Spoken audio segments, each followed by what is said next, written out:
Hello and welcome, Delvers, to the Vaults Remastered, a story, a tale, a journey, a documentary of my attempts to take a 5th edition homebrewed game world known as the Vaults that I have been running for about 5 years and turning it into a Pathfinder 2nd edition remastered game.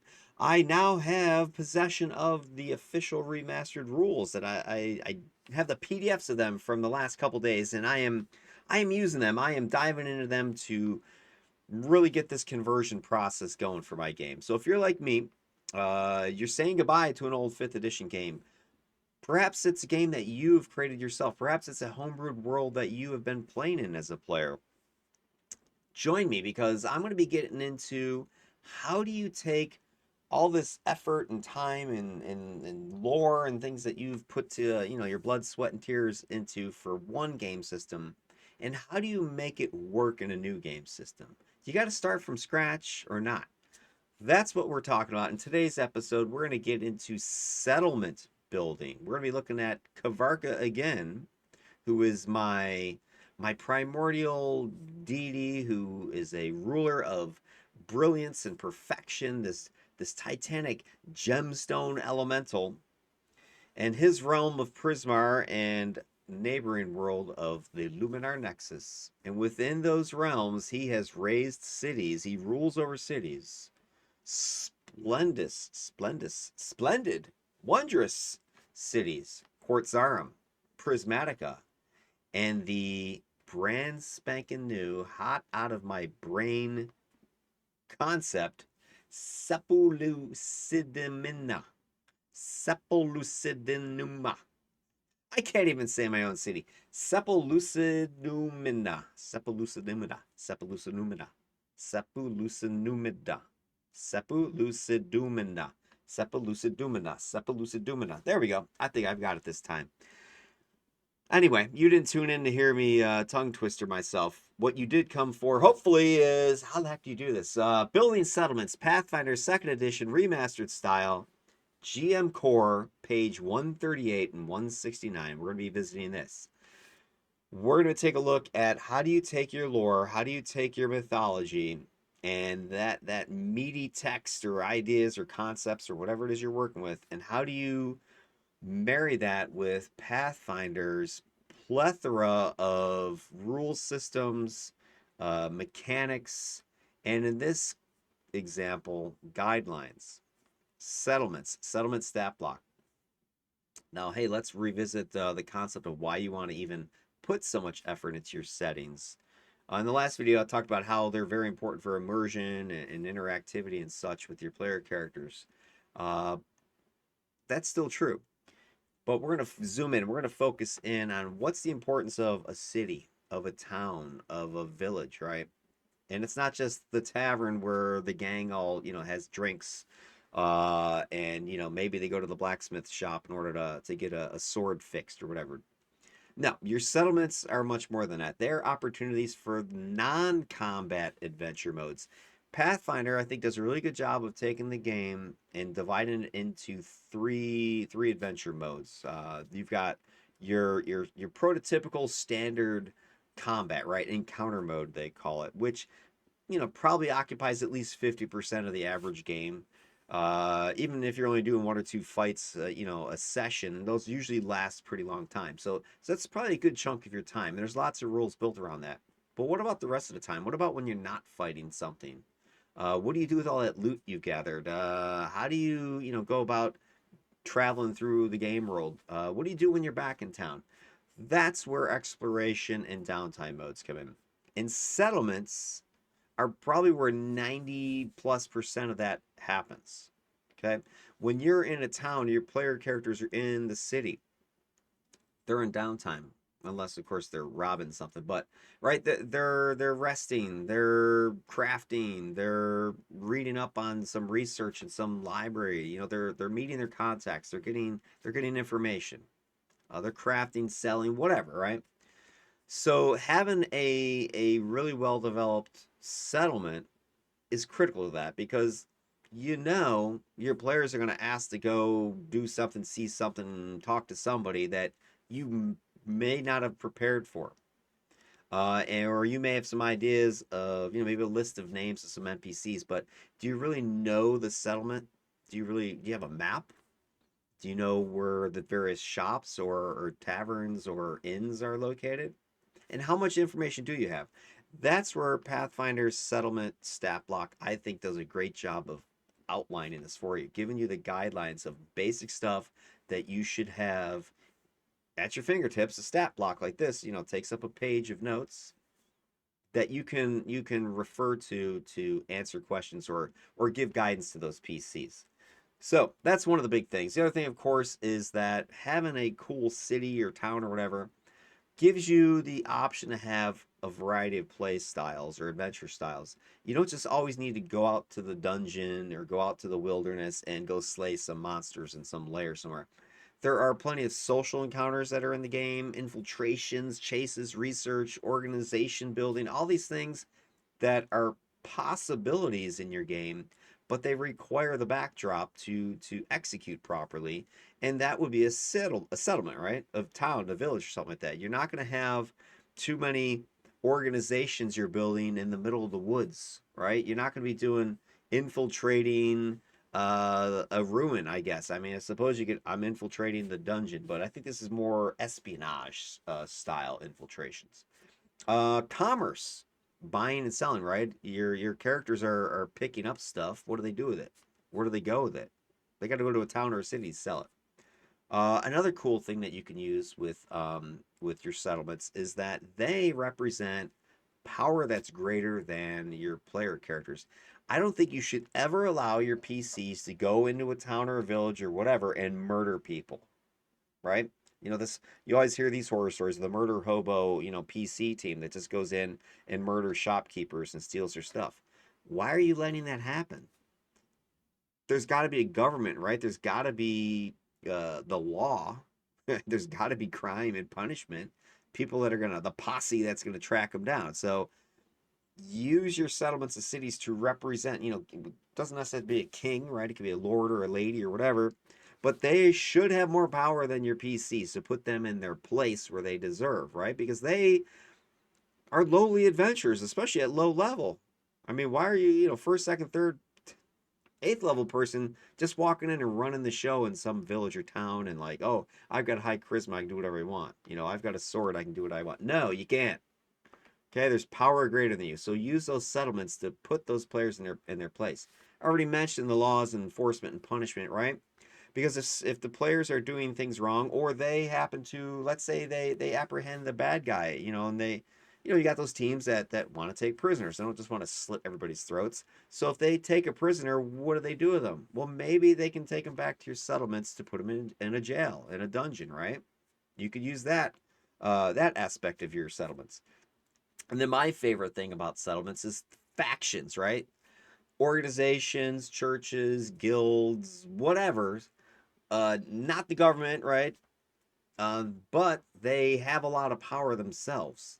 They're not necessarily anything legal either, okay? But they represent contacts, NPCs, allies, enemies, threats, intrigue within your game world. So you can definitely dive into those groups, but they need a place to grow and build and whatever themselves. So settlements again are a great place to create, to have a location for your factions. And then of course there's some of the nitty gritty details about your settlements. What's the layout of the city? Mapping, right? Maps, the districts, the shops, the inns, any special landmarks, any fantastic locations that would give players pause or reason to go and explore or look around the city, or have myths or legends or stories that attract them to want to travel to these places. And then something else I saw just in the GM core, I think it was on 138, talking about how players can change a settlement. So you have your initial stat block, and it's easy enough for your players to affect things within a city or a town, the status quo. Maybe they end up, murdering some, they do murder hobo. Or maybe, the city is partially burned down, due to a fireball they unleash or whatever. Those those dynamic actions can easily be adjusted and shown through your stat block. So that's one thing. And then the other thing I was interested as I was reading through this was that the whole leadership system, one of the subsystems within the GM's core, about how, essentially your players can start up their own, maybe it's a gang, maybe it's like a religious order or some mercenary group or whatever, right?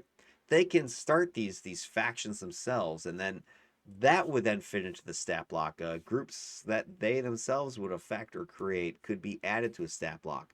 So if you have a nice little organized, outline here, like you're seeing with the stat block from 169 in the GM's core, you can see how you can just come in here and make little, adjustments, edits, eraser, right? Write some new stuff in. It's easy to do. So, hey, what's in the stat block? Well, you've got the name of the settlement, of course, and just like everything in Pathfinder, things have a level, and this is useful. Not that you're going to attack or fight the settlement, but it gives you an idea of the power within this settlement that is should be appropriate to your character's level. So if you have high level characters going into a low level settlement, it's probably some rinky dinky, backwater village somewhere.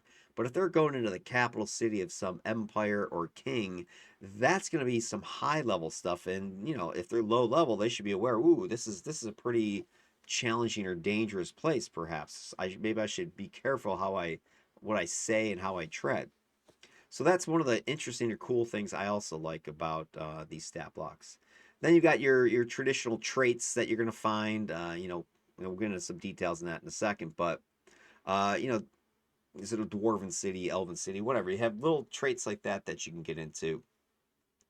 Then the next part is you're also going to be talking about the rough approximate size of these locations. So if it's something small, it's, a 0 to 1. If it's something bigger, the numbers get higher, up to a big old, metropolis or bigger, 8 or higher. That's going to be information that you're going to find relative to this level, and up here, just the sort of the traits section. Then going down, you should have like the government. Who is the ruler? Is this some sort of monarchy? Is this some sort of council? Town elders? What? Population? How many people live there? That can give you information about whether or not it's worthwhile to try to start up maybe some sort of organization. If there's not enough people, there's only 12 people living in the village. You probably don't want to go and start your mages academy there. Then the languages, mentioned this in the Realms video. If your PCs perhaps are from one of the settlements you've created, this lets you know what kind of environment it is, what sort of languages they might be speaking. If they're a city person, a farm person, whatever, gives you a lot of this information that they can use in their backstories. Similarly with the religions, who or what's being worshipped in these settlements. Are there secret cults going on? Are there public sanctioned religions? Are there illegal heretical religions happening in there? If your PCs are aware of this, that gives them that sort of intrigue that they might dip into, or again they might have a PC backstory that ties into information like that. It could be cultural as well. The threats that are presented to the settlement or exist within the settlement, that's something else you could have in your list here. It's a particular settlement suffering a drought currently, or maybe there's a plague running through it. That would be information you want to know. Maybe it was recently conquered by some horde of whatever. That would be information that would be useful to know. Other characteristics, we'll see that in some of the additional details on the next slide here. And then another thing you should also be looking at are who are the movers and shakers? Who are the major NPCs? Maybe it's the leader of the village, maybe it's the blacksmith, maybe it's the innkeeper, whatever. You want to have at least a list of some of these main people so that when the players do go to this place, because they've been attracted by the lore and the story, and they're looking for something there, they have a purpose for going there. Who do they go and talk to? Who do they go look for? That's why you want to have a list of these NPCs. So what I'm going to do, and what the rest of this video will focus on, is I want to apply those guidelines to my own mythology. I have two different realms that Kvarca, this primordial I mentioned, from my game world, has rulership over. He's the Radiant Sovereign of Prismar, and I believe his title is the Ward of the Luminar Nexus.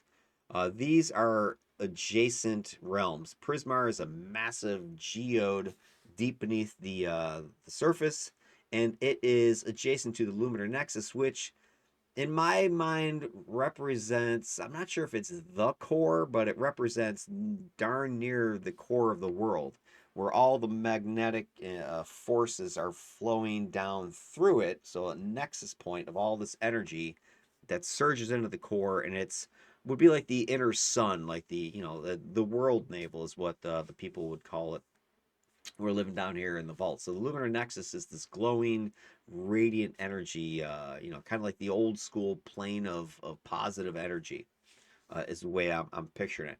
And within these two realms, I have two cities, Quartzarum and Prismatic, which are sort of your standard city, but they're within Prismar, and they are crystalline and rocky, earthy, wondrous, illuminated, shiny whatever places, mineral rich, gems galore everywhere.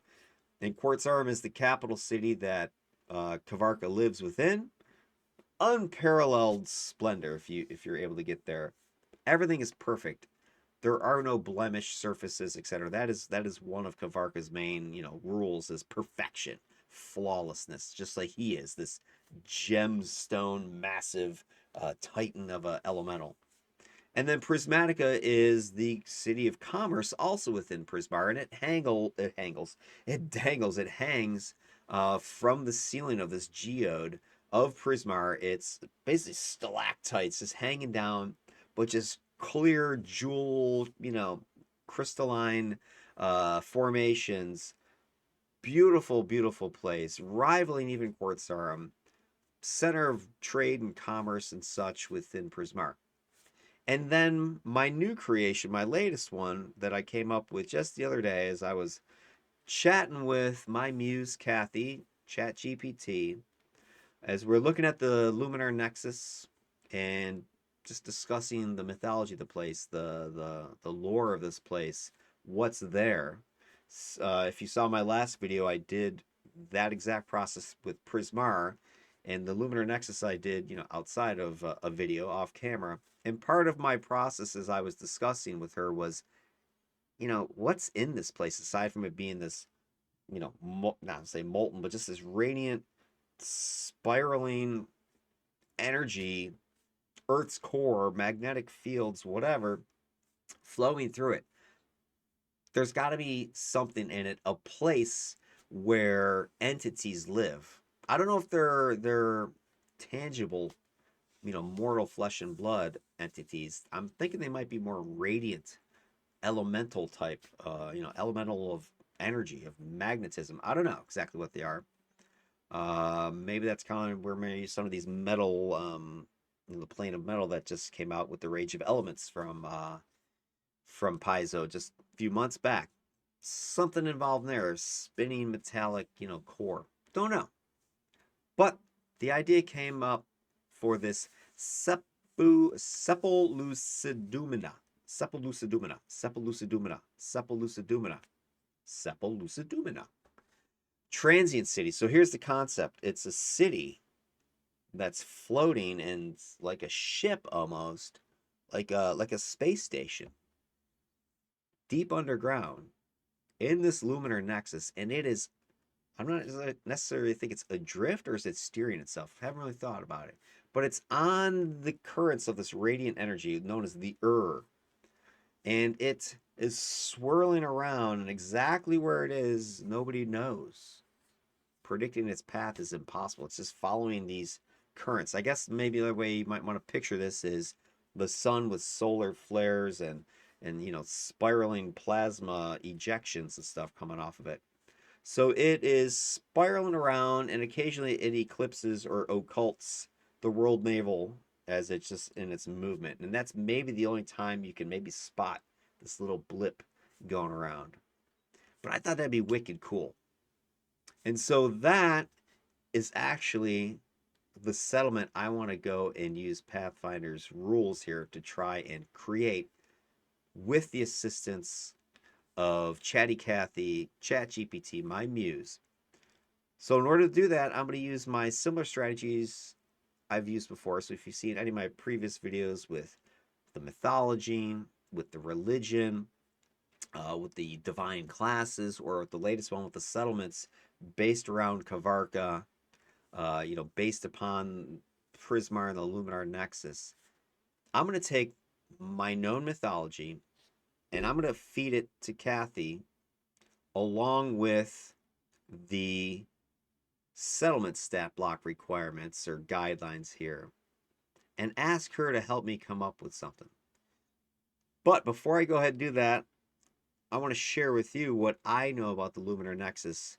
And once more, I'm going to go ahead and ask for assistance from my mysterious NPC who has presented much of the lore so far of this world to you. So let me go and fetch him. Be right back.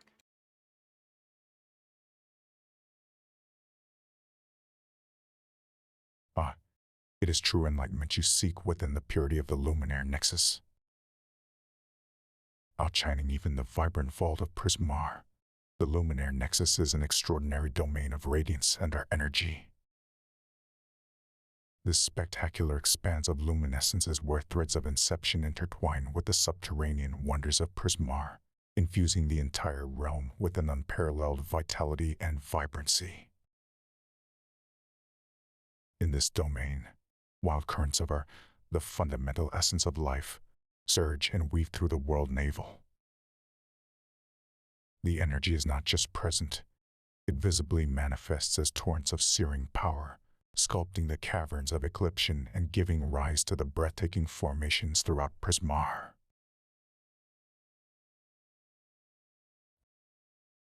Access to the Luminaire Nexus is a closely guarded secret, known only to Kvarca and his most trusted servants. The pathways are as mutable as light itself, changing with the flows of that cascade through the core of the world. Barring entry stands the reflecting wall, a radiant boundary of incandescent energy and a testament to Kvarca's dominion. Beyond the border of this realm of pure energy lie beings of light that manifest without physical form. These creatures are born from and resonate with the very essence of Earth, thriving in its radiant expanse from within Sepulucidumina. Sepulucidumina is a city unlike any other, a nomadic wonder that drifts upon the air currents flowing through the Luminaire Nexus. It is a rare sight. The city transiently occludes the world navel during its passage, casting a subtle shadow against the otherwise overwhelming radiance. This elusive metropolis, constantly in motion like a sailing ship of the depths, is an enigma to many, a confluence of stability and change. To catch Sepulucidumina within the heart of primal torrent is to catch light itself. An impossibility. Yet despite the peril of annihilation navigating an ever-shifting landscape of the untamed power underpinning the cosmos, many still reach for the light of creation. They cannot resist. The promise of enlightenment will always draw moth to flame. Well, there you have it. Sepulucidumina. I got the pronunciation incorrect. I apologize to our friend, our narrator. Sepulucidumina. Anyway, this city is what I wish to create a stat block for. Can my notes, along with Pathfinder's guidelines for settlements, be fused with the assistance of ChatGPT into a coherent, usable, actionable, playable space? That is the question. And not only that, can I generate a map that has not just, grid and buildings and stuff, but has fantastic locations on it? This is a concept that I've included with my realms design as well. Waypoints, if it's a countryside, but within a city, I guess if you go, If any of you guys ever tune into the Alexandria, and he talks about, I think it's node-based exploration. So similarly here, within your city, within your town, within your village, what are the main locations? And those locations, you should have some fantastic ones, not just, the inn, not just the blacksmith shop, but some fun, cool fantasy, right, locations. So places that are going to shatter expectations, give memorable, explorable experiences, break up your monotony of just kind of moving around, whether it's the realm or the town or the city. They have clues there. They got lore, mysteries that are rewards in and of themselves. They don't necessarily have to match the realm or the city itself with their own ecology.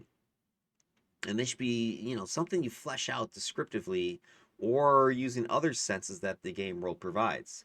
So as I go through this design process with Kathy, I want to challenge her to start coming up with some ideas for some fantastic locations within Sepulucidumina, which probably shouldn't be that hard considering it in and of itself is a fantastic location. So I use this template when I take on this task as well. What is the place? Who's there? What's there? How do you get there? Any history about it? Do people know about it? Is it unknown? How long does it take to get there, get across that place? What do you need to access it? Is it safe to hang out there or not? And then maybe more importantly for at least, GMs, what are some cool adventure hooks that you can use with this place, Something that your players can discover and then seek or something that a hook leads them to. So that's another challenge I want to go after and see if I can do that. But that attempt is for another video, and only if you like, subscribe, put your comments down below. What do you want to see with Sepulucidumina? What do you think? What are your ideas? Please share down in the comments section. If enough people are interested, I'll go ahead and record my back and forth with Kathy and coming up with this crazy place, this floating metropolis moving through this lunar nexus. What is that place like? How do you possibly survive there? How do you get there? It certainly can't be safe. What does that stat block look like? Who's living there? All right. Next session on the docket is getting into the worshippers of Kvarca. Who are these people who are walking the luminous path, his religion? Who are the people that are living in these cities who are trekking through his radiant realms? Their name is the Luminite Lattice. They are the cult of Kvarca. But who are they? What are they? And who is this mysterious narrator that we have heard from several times already? Spoiler, he's a member of the Luminite Lattice. And he's appeared long time ago. All right. As I said, if you're liking this stuff, if you're interested in seeing more, go ahead and subscribe, hit the like button, make some comments, whatever you can do. I'd appreciate it. In the meantime, have yourselves a good, happy holiday that's coming up here in the U.S. at least, Thanksgiving. It might take me offline for a few days as I'm celebrating it myself with the family.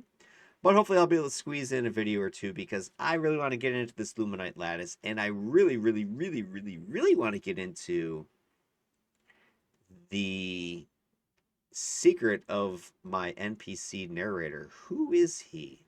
What ancestry is he? What homebrewed ancestry is he?